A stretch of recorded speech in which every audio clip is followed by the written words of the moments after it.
कहानी की शुरुआत हुई 1982 कर्नाटका के एक रेलवे स्टेशन पर, जहां ये अब्दुल करीम तेलगी नाम का आदमी बेच रहा है फ्रूट्स। पर इसकी किस्मत जल्द ही बदलने वाली थी, क्योंकि यहीं मिले एक आदमी को पता लगा कि तेलगी के पास बीकॉम की डिग्री है। तो उसने उसे अपने पास मुंबई बुला लिया कुछ काम देने के लिए। तेलगी के घर की हालत बिल्कुल भी ठीक नहीं थी, तो वो उन्हीं को सुधारने के लिए निकल गया मुंबई। वहां उसे वो आदमी शौकत भाई मिला, जिसका गेस्ट हाउस का काम था, पर इतनी अच्छी तरह चल नहीं रहा था।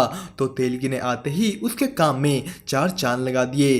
तेलगी को अच्छी पगार भी मिली, अच्छी इज्जत भी, और साथ में प्यार भी। उसे पहली नजर में ही शौकत भाई की बेटी से प्यार हो गया और कुछ समय बाद उनकी शादी। पर तेलगी के सपने यही नहीं रुके, वो 7 साल के लिए गल्फ गया। उसने ठीक ठाक पैसे कमाए, पर सुकून उसे वापस मुंबई में ही मिलना था, तो वो वापस मुंबई आ गया। यहाँ वो गरीब लोगों के नकली सर्टिफिकेट बना उन्हें यूएई और गल्फ भेजता था। पर पुलिस ने उसे इस काम के लिए जल्द ही गिरफ्तार कर लिया। यहाँ उसे कौशल नाम का एक और कैदी मिलता है। शौकत भाई जल्द ही वकील को ला तेलगी को छुड़ा कर ले गए। पर अब तेलगी को आगे कुछ भी काम करने के लिए अपना नाम पुलिस रिकॉर्ड से हटाना पड़ेगा, जिसके लिए ही वो मिला कौशल के बताए एक वकील गणेश कामले को। तेलगी उस वकील को अपनी बातों में फंसा सारा काम बिल्कुल मुफ्त में ही करा लेता है, ये कहकर कि अगर आज आप मेरा केस सोल्व कर दोगे तो कल को आपके पास मेरे जैसे बहुत से केस आएंगे, जिससे आपका बहुत फायदा होगा। वकील उसकी बातों में फंस सब करने को मान गया। पर कौशल को जब यह बात पता लगी कि तेलगी ने गणेश जैसे वकील से काम फ्री में करवा लिया, वो तेलगी को उसके साथ काम करने को कहता है। वो कहता है कि मेरे साथ चलो, मैं बताता हूँ तुम्हें कि मुंबई को सपनों की नगरी क्यों कहते हैं। कौशल ने तेलगी को समझाया डेड शेयर सर्टिफिकेट का काम, कि कैसे वो कंपनीज में पड़े रद्दी शेयर सर्टिफिकेट में से निकालते हैं अधेसिव स्टैम्प्स। वो इन डेड सर्टिफिकेट्स में केमिकल लगा स्टैम्प्स निकाल लेते हैं और फिर उन्हें अच्छी तरह साफ कर बेचते हैं शेयर मार्केट्स के ब्रोकर को असली दाम से कुछ कम दाम में। पर अब उनको उनके काम का सही दाम नहीं मिल रहा, क्योंकि उनके इस धंधे में आ गया था नया कंपटीटर। उन लोगों की ओल्ड कस्टम हाउस में सेटिंग थी, जहां से उन्हें ये अधेसिव स्टैम्प्स आराम से मिल जाते थे। तो अब कौशल और तेलगी को कस्टम हाउस जाकर ही उनका काम बिगाड़ना होगा। वो दोनों कस्टम हाउस के एक एम्प्लॉय से अपनी सेटिंग करने ही वाले थे कि उनके कंपटीटर उन्हें मारने वहां पहुंच गए। वो उन्हें पीटना शुरू कर देते हैं। पर ऐसा करते हुए तेलगी की नजर एक आदमी पर पड़ी, जो अधेसिव स्टैम्प्स ऐसे ही छोड़ किसी और तरह के कागज को चुरा रहा था। ये कागज है स्टैम्प पेपर। तेलगी अगले दिन उसी एम्प्लॉय के पास वापस गया, जो उसे बताता है स्टैम्प पेपर के बारे कि ये अधेसिव स्टैम्प्स स्टैम्प पेपर के सामने कुछ भी नहीं। इस स्टैम्प पेपर को बेचकर हमारी गवर्नमेंट कुल 33,000 करोड़ रुपए कमाती है, क्योंकि ये कागज हर जगह इस्तेमाल होता है, किसी भी तरीके की सेल में, डीड में, यहाँ तक कि वसीयत में। कोई घर खरीदता है या बसाता है, ये कागज हर जगह चलता है। अब तेलगी और कौशल मिलकर करने वाले हैं स्टैम्प पेपर का धंधा। ये स्टैम्प पेपर नासिक के सिक्योरिटी प्रेस में बन कड़ी सिक्योरिटी के साथ सबसे पहले रेलवे के जरिए आता है मुंबई और फिर जाता है पूरे देश में। तेलगी और कौशल को बस इसी सफर के बीच ये स्टैम्प पेपर चुराना है। उन दोनों ने मुंबई के रेलवे स्टेशन पर जा सब कुछ देखा और अपने साथ जोड़ा वहां के असिस्टेंट स्टेशन मास्टर को। तेलगी ने उसे भी सबकी ही तरह अपनी बातों में फंसा लिया। वो लोग चोरी इस तरीके से करना चाहते थे कि चोरी का किसी को पता ही ना लगे, तो वो नकली स्टैम्प पेपर्स को असली स्टैम्प पेपर से बदलने वाले हैं। उन्होंने एक आर्टिस्ट से प्रिंटिंग प्लेट बनवा ली और एक बंद प्रिंटिंग प्रेस में शुरू की अपने स्टैम्प पेपर की प्रिंटिंग मशीन। स्टैम्प पेपर छप गए। कौशल तेलगी को कहता है कि अरे भाई, स्टैम्प पेपर तो हमने छाप लिए, तो इन्हीं को बेच लेते हैं ना। जिस पे तेलगी ने कहा नहीं, ऐसे हम पकड़े जाएंगे। पर अगर हमारा नकली स्टैम्प पेपर असली स्टैम्प पेपर के समुद्र में जाता है तो उन्हीं में घुल जाएगा। वो लोग मुंबई में स्टैम्प पेपर की हेर बदल करेंगे, जिसके बाद वो पूरे देश में बढ़ जाएगा। अब सरकार पूरे देश में तो उन्हें ढूंढने से रही। उनको 6 मिनट के अंदर चलती ट्रेन में घुस ताला खोल स्टैम्प पेपर को बदल कर उस पे वापस से सरकारी सील लगानी है, जो उन्हें असिस्टेंट मैनेजर दे चुका है। उन्होंने ये सब कर लिया।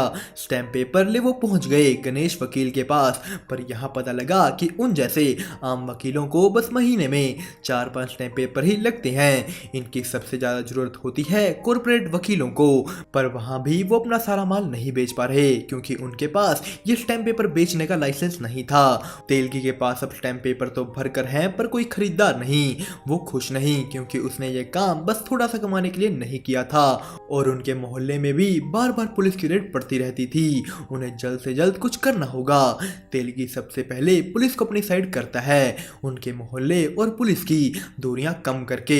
वो एक एमएलए के साथ दोस्ती बनाकर, मतलब उसे पैसे खिलाकर कोशिश करता है स्टैम्प पेपर बेचने का लाइसेंस पाने की, पर ऐसा नहीं हो पाया। और कौशल को इन सब चीजों से फर्क पड़ रहा था कि तेलगी जो पैसा सबको खिला रहा है वो उसके अकेले का नहीं, उन दोनों का है। उनके बीच झगड़ा हो गया और फिर हाथापाई, वो अलग हो गए। तेलगी रोते हुए खड़ा हुआ कि अब तो उसे कुछ ना कुछ करना ही है। वो दोबारा एमएलए के पास गया और उसे कहा कि इलेक्शन आ रहे हैं, उसमें आप अकेले तो नहीं जीत पाओगे, मेरा लाइसेंस बनवा दो तो मैं पैसे की कोई कमी नहीं होने दूंगा। एमएलए तेलगी को अपने हेड ऑफिस लेकर गया जहां वो मिला गरिमा तलपड़े से। तेलगी ने अपना बातों में फंसाने वाला जादू यहाँ भी चलाया और पा लिया स्टैम्प पेपर वेंडर लाइसेंस।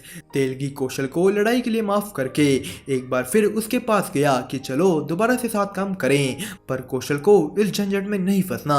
तो जैसे जैसे तेलगी का काम बढ़ा उसने अपने भाई सलीम को अपने साथ जोड़ लिया और एमएलए के 2 और लोगों को।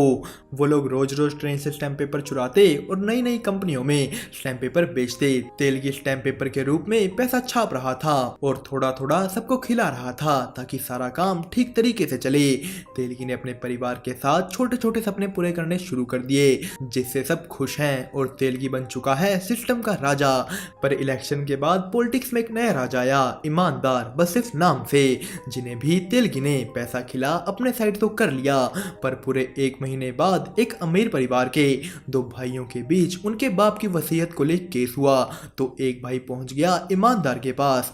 उन्होंने तेलगी की मदद से एक 6 साल पुरानी गिफ्ट डीड बनवाई, पर जब वो कोर्ट में गई अपोजिट पार्टी यानी गरिमा की पार्टी जिन्हें तेलगी ने पैसे देने बंद कर दिए, उन्होंने ये चीज साबित की कि भला 6 साल पुरानी गिफ्ट डीड पर स्टैंप एक ऐसे वेंडर का कैसे हो सकता है जिसे लाइसेंस ही 1 साल पहले मिला हो।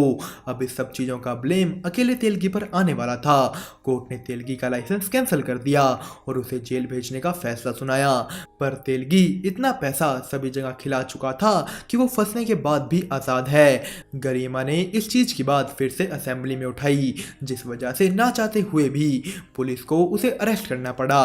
पुलिस वाले तेलगी को उसके परिवार के सामने ही खींचकर ले गए, पर अब की बार फिर तेलगी को एक आदमी मिला जो कहता है बाहर निकलो फिर साथ में काम करते हैं। पर तेलगी के बाहर निकलते ही शौकत भाई उसे कहते हैं कि वापस अपनी बेटी और पत्नी के पास मत जाना, उन्हें वो अपने आप ही संभाल लेंगे। पर तेलगी उनकी बात बिना माने पहुंच गया अपनी बेटी और पत्नी के पास। तेलगी अब अपना ये स्टैम्प पेपर वाला काम दोबारा शुरू नहीं कर सकता तो उसे कुछ और करना होगा। वो करता है उस जेल में मिले आदमी जेके को कॉल, जिसके कहने पर ही वो पहुंच गया नासिक जहां उसे जेके के साथ 2 और लोग मिले जो नासिक सिक्योरिटी प्रेस में काम करते थे। उन्होंने तेलगी को अपना एक प्लान बताया कि कैसे वो सही स्टैम्प पेपर की क्वालिटी कम दिखा उसे रिजेक्ट कर देंगे और फिर वही रिजेक्टेड पेपर बेचेंगे। पर तेलगी को ये आइडिया बिल्कुल भी पसंद नहीं आया क्योंकि वो कुछ बहुत बड़ा करना चाहता है। वो जेके के साथ नासिक प्रिंटिंग प्रेस के एक ऑक्शन में गया जहां मशीनों के अलग अलग सामान बेचे जाते थे और उसे वहां दिखी एक प्रिंटिंग प्रेस देखते ही तेलगी के दिमाग में एक बहुत बड़ा आइडिया आ गया खुद ही स्टैम्प पेपर छापने का। पर यह काम करने के लिए उन्हें अपने साथ जोड़ना पड़ेगा प्रेस के सबसे बड़े ऑफिसर वहां के डिप्यूटी मैनेजर मधुसूदन मिश्रा को, क्योंकि जब भी कोई प्रिंटिंग मशीन बंद की जाती है उसके पार्ट्स को मिश्रा और गवर्नमेंट ऑडिटर की देख रेख में अलग किया जाता है और मिश्रा की ही नज़र में वो अलग अलग कंपनियों को बेचे जाते हैं और सबसे जरूरी चीज प्रिंटिंग प्लेट्स भी डिस्ट्रॉय कर दी जाती हैं। पर मिश्रा को साथ जोड़ना इतना आसान नहीं, वो बहुत ही ईमानदार आदमी था। तेलगी उसे गिफ्ट देकर अपने साइड करने की कोशिश तो करता है, पर मिश्रा ने तेलगी को अपने ऑफिस में बुला उसकी बेइज्जती कर धक्के मारकर बाहर फेंक दिया। अब तेलगी को इस चीज का बदला लेना था। वो जानबूझकर अपने घर तक को गिरवी रख उस मधुसूदन मिश्रा का पैसे देकर प्रमोशन करवाता है, जिससे उसकी अकड़ खत्म कर सके।